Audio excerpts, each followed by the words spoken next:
Madame la Présidente, Marc, voilà.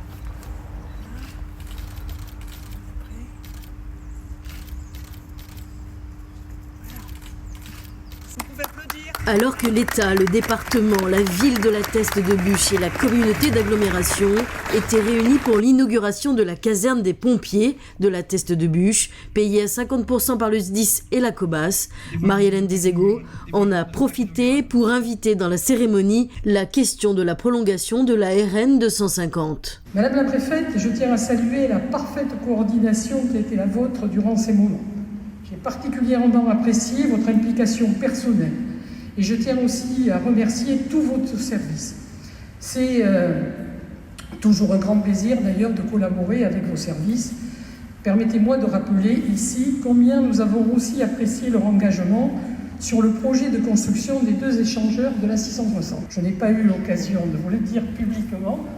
C'est une occasion qui est trop belle pour le faire aujourd'hui. Je veux vous dire combien nous sommes ravis.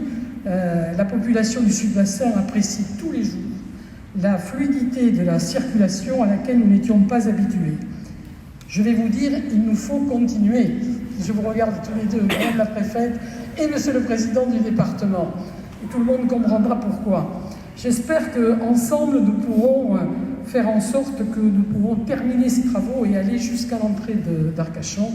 Il faut réaliser la suite de notre intervention. C'est un formidable challenge, en fait, qui est le nôtre, à gagner ensemble.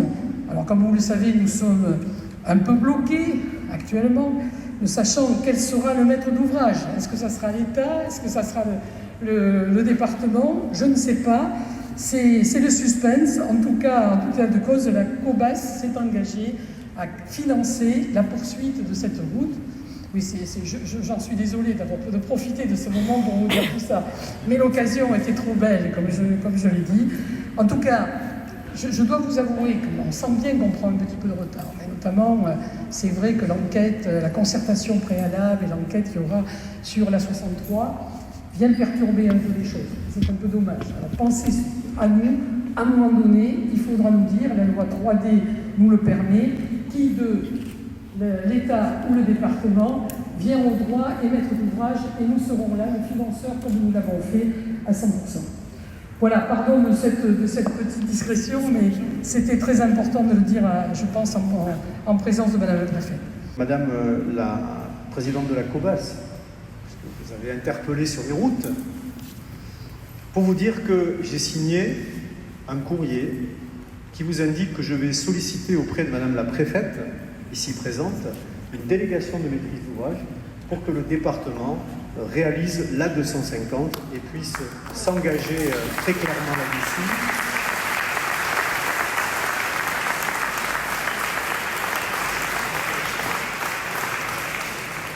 Le sujet des mobilités est un sujet très important dans notre département, mais je sais qu'ici, sur le bassin d'Arcachon, avec les fluctuations saisonnières, bien évidemment, vous êtes à certains moments confrontés à bon nombre de difficultés. Ce qui a déjà été réalisé a permis de faciliter d'emblée la circulation et le trafic. Donc nous allons faire en sorte d'assurer la continuité, mais je sais aussi que financièrement, vous avez indiqué largement y contribuer et prendre en charge les travaux.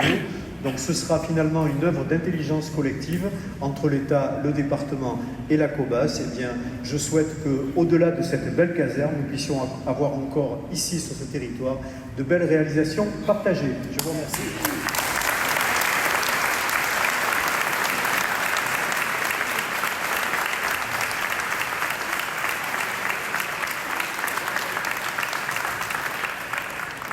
Alors il y a aussi les routes.